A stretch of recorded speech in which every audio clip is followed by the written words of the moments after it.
क्योंकि प्रदर्शनकारियों ने वहां जगह जगह आगजनी की घटनाओं को अंजाम देना शुरू कर दिया और पुलिस पर भी पत्थर फेंकने लगे। और पुलिस की सख्ती के बाद भी वो टस से मस नहीं हुए। बताया ये गया कि विपक्ष ने सरकार के खिलाफ प्रदर्शन करने का ऐलान किया था, जिसकी अनुमति पुलिस ने उन्हें नहीं दी। इसके बाद भी हजारों की तादाद में लोग सड़कों पर उतर आए और नारेबाजी शुरू कर दी। उन्होंने केन्या की संसद के बाहर सरकार के खिलाफ प्रदर्शन करने का ऐलान किया था, जिसके बाद प्रशासन ने वहां तक जाने वाली सड़कों पर भारी पुलिस बल तैनात कर दिया ताकि प्रदर्शनकारी वहां तक पहुंच न सके। लेकिन वो प्रदर्शनकारी अपनी मांग और बात पर अड़े रहे, जिन्हें हटाने के लिए पुलिस ने पानी की बौछार का भी सहारा लिया।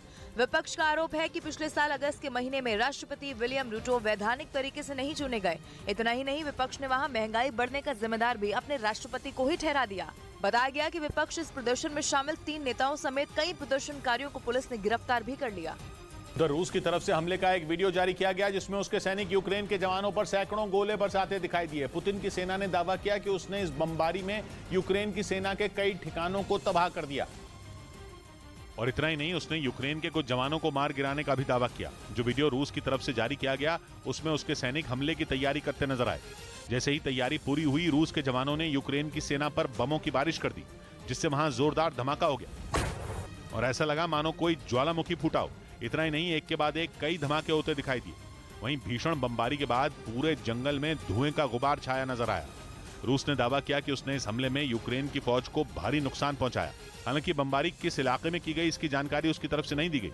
इस बीच अमेरिकी सेना के एक पूर्व पायलट ने यह दावा किया कि वो यूक्रेन में जाकर प्लेन उड़ाने के लिए तैयार हैं। उन्होंने ये भरोसा जताया कि अगर अमेरिकी सेना के पायलट वहां पहुंच गए तो रूस पीछे हटने पर मजबूर हो जाएगा और साल भर से ज्यादा वक्त से जारी ये जंग खत्म हो जाएगी। अमेरिकी वायुसेना में लेफ्टिनेंट कर्नल के पद पर रहे डैन हैम्पटन ने दावा किया कि अगर यूक्रेन चाहे तो वो जंग में उसकी मदद के लिए तैयार है, जिसमें उनका साथ देने के लिए कई और रिटायर्ड अधिकारी भी तैयार हैं। और जरूरत पड़ने पर वो अमेरिका के घातक लड़ाकू विमान F-16 के दम पर तबाही मचा सकते हैं। डैन हैम्पटन ने ज़ेलेंस्की को सलाह दी कि अगर वो प्राइवेट पायलटों को ये काम सौंप दें तो फिर उन्हें चिंता करने की जरूरत नहीं होगी। हालांकि वो जिन लड़ाकू विमानों के दम पर कहर बरपाने की योजना बना रहे हैं, उन्हें यूक्रेन को देने से अमेरिका मना कर चुका है। लेकिन उसे पोलैंड से MiG-29 जेट मिलने वाले हैं, जिन्हें वो रूस को खदेड़ने के लिए इस्तेमाल करेगा। और न्यूज 18 की चौपाल में प्रधानमंत्री पर केजरीवाल की एक टिप्पणी के बाद प्रधानमंत्री नरेंद्र मोदी के एक इंटरव्यू का टुकड़ा फिर से चर्चा में आ गया है, जिसमें उन्होंने शिक्षा के प्रति अपने समर्पण की पूरी कहानी सुनाई थी। न्यूज 18 इंडिया की चौपाल में शामिल होने पहुंचे दिल्ली के मुख्यमंत्री अरविंद केजरीवाल ने मंच को सियासी अखाड़ा बना दिया।